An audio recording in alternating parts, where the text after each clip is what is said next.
안녕하세요. 홍법 역사탐구소 박익순 소장과 함께 떠나는 주말 역사 산책 시간입니다. 엊그제 우수가 지났고 또 이제 경칩이 다가오는데 아직도 추위가 사라지지 않고 있어요. 특히 오늘은 또 반짝 추위가 있다고 그러네요.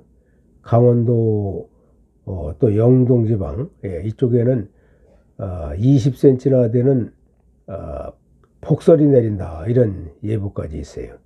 건강들 조심하셔야 되겠어요.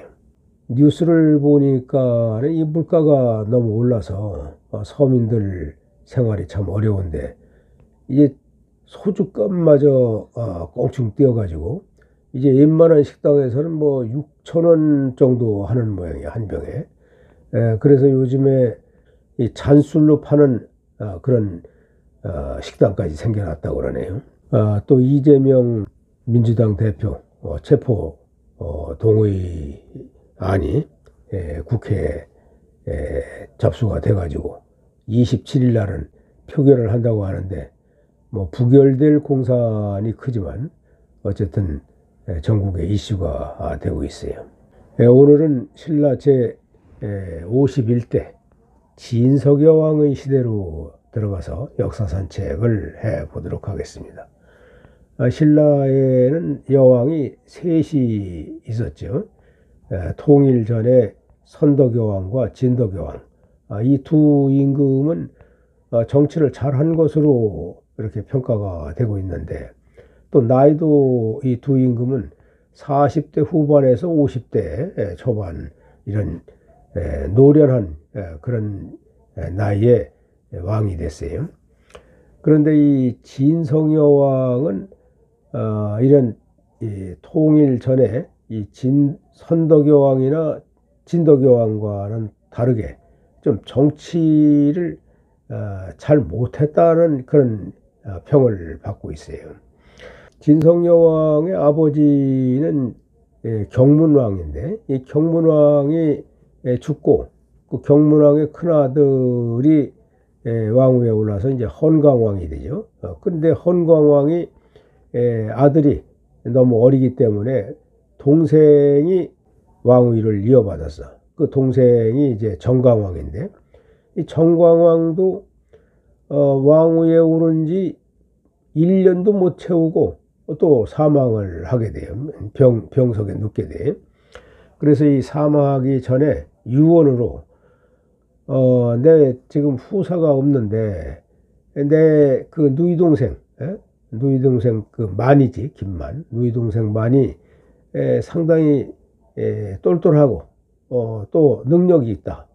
그리고 이미 선대에 선덕여왕이나 진덕여왕 같은 그런 전례가 있지 않느냐. 그래서 내 후사를 이 여동생한테 물려주겠노라 이렇게 선언을 하고 사망을 해.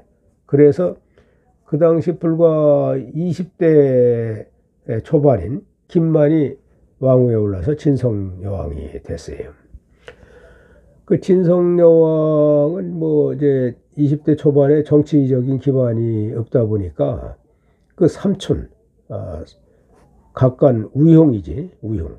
그 아버지의 그 남동생이에요. 아버지 경문왕의 남동생인 우용이 그 진성여왕의 후견인이 돼가지고 상당히 그 정치를 처음에는 잘 했어요. 그래서 왕위에 오른 그 해에 바로 제수들을 대거 방면을 하고 또 1년간 백성들의 세금을 면제해주는 그런 아주 훌륭한 정책을 폈어요. 그 각간 우용 삼촌하고 승려 대구화상한테 명해서 신라 시대에 그 시대에 떠돌던 그 샹가를 수집을 해서 삼대목이라고 하는 샹가집을 편집을 하게 했었죠. 근데 불행히도 이 삼대목이 지금 전해지지를 않고 있어요. 또 그 삼국사기에 전해 내려오는 그 내용을 보면은 효녀 지은이라고 하는 사람에 대한 내용이 기술이 돼 있어요.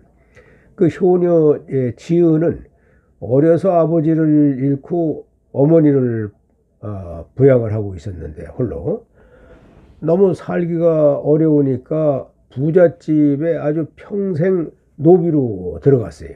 그래서 거기서 얻은 쌀로다가 어머니에게 참 따뜻한 쌀밥을 해드렸는데 그 어머니가 그 수저를 들면서 전에는 아주 거칠고 이런 보리밥 말이지 악식을 먹었는데 그 효녀가 어느 날 그 따뜻한 그 부드러운 쌀로 밥을 지어주니까 도대체 이게 어찌 된 것이냐 하고 물어봐. 지은이가 대충 얼버무렸지만은 어머니가 수긍을 안 해. 아주 집요하게 물으니까 할 수 없이 제가 부잣집에 노비로 들어가서 얻어온 쌀로 이렇게 지어 드렸느라 이러니까 어머니와 딸이 얼싸안고 그 통곡을 해. 이런 소문이 이제 퍼져서 그 당시에 이제 화랑인 김효중한테까지 그 귀에 들어갔어요.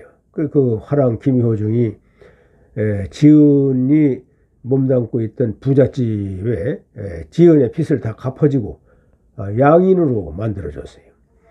이런 소문이 이제 진성여왕한테까지 가니까 진성여왕도 곡식을 내려주고 지은한테 집을 마련해주고 더군다나 그 지은한테 그렇게 참 훌륭한 일을 해준 지원을 해준 김효종이라고 하는 화랑한테는 그 오라비 그 진성여왕의 오빠 헌강왕의 딸이 하나 있었는데 그 딸과 혼인을 시켜.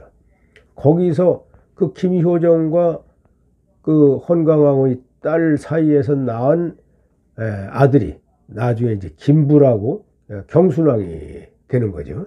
이런 내용이 삼국사기에 실려 있어. 이렇게 처음에 진성여왕은 정치를 잘 했어. 삼촌 우용의 그 지원 덕택에 말이지. 그런데 삼국사기나 삼국유사에 보면은 그 진성여왕의 행실이 좀 부족한 것으로 나타나고 정치가 문란한 것으로 이렇게 기록이 되어 있는데 삼국유사를 보면은 즉위 후 몇 년 만에 말이지 유모 자기를 길러준 그 유모 부호부인과 그 부호부인의 남편인 우용 그 삼촌 우용이 실권을 잡고 정치가 어지러워졌다 이렇게 삼국유사에 기록이 돼 있어요. 그리고 이제 그 숙부 우용하고 불륜에 빠졌다 이런 내용이 있고 또 삼국사기에는 그 임금이 평소 그 각간 삼촌인 각간 우용과 간통을 했다. 그리고 이제 그가 죽은 그 삼촌이 죽은 후에는 해성대왕으로 봉했다 이런 내용이 있고 그 우용이 2년 만에 사망을 해. 어쨌든 뭐 불륜 관계가 있었다 하더라도 뭐 정치를 잘하면 되는데 그 우용이 죽고 나니까 그 미소녀를 또 가까이 했다는 거예요. 홍기와 영조라고 하는데 미소년을 등용을 해서 이들과 또 불륜 관계를 맺고 참 사생활이 난잡했던 것 같아요. 그런데 이 미소년과 미장부 이들이 그 진성여왕의 권력을 등에 업고 상보를 함부로 하고 또 뇌물을 받고 뭐 그 관죽을 팔아먹고 말이지. 그 진성여왕 자신도 향락에 빠졌어 이들과. 그래서 백성들은 점점 살기가 어려워져. 그러다 보니까 이제 진성여왕이 왕위에 오른 지 3년 후인 889년에는 이제 국고가 통펴 뭐 너무 다 포대 버리니까 국고가 통 비어버리고, 또 각 주에서 올라오던 곡물이 끊어져. 그러니까 이제 관리를 파견해서 각 주에 곡물을 빨리 바쳐라, 이렇게 독려를 하기에 이르렀단 말이지. 그 독려를 하는데 이거 뭐 왕명이 먹혀 들어가질 않아. 워낙 뭐 살기가 어려우니까. 그 지방에선 도적들이 들끓고, 드디어 그 다음에 889년에 사벌주, 지금 상주죠, 사벌주에서 원종과 애노 두 사람이 난을 일으켜. 그 난을 일으키니까 진성여왕이 그 영기라고 하는 사람한테 군대를 붙여가지고 가서 토벌을 하라. 그 영기가 가보니까 그 원종이나 애노에 휘하 있는 군사들이 너무 막강해. 그리고 근접을 못해. 그리고 그 휘하에 있던 촌주는 가서 토벌을 하다가 전사를 해. 그 말을 듣고 진성여왕이 영기를 불러다가 목을 쳐 죽여버렸단 말이지. 원종과 애노의 그 세력은 더 커가고, 더군다나 기병, 말탄 기병 100명을 붙여줘가지고 그 북원과 명주를 치게 해. 그럼 북원과 명주가 삽시간에 이제 양길의 휘하에 들어가게 된 거지.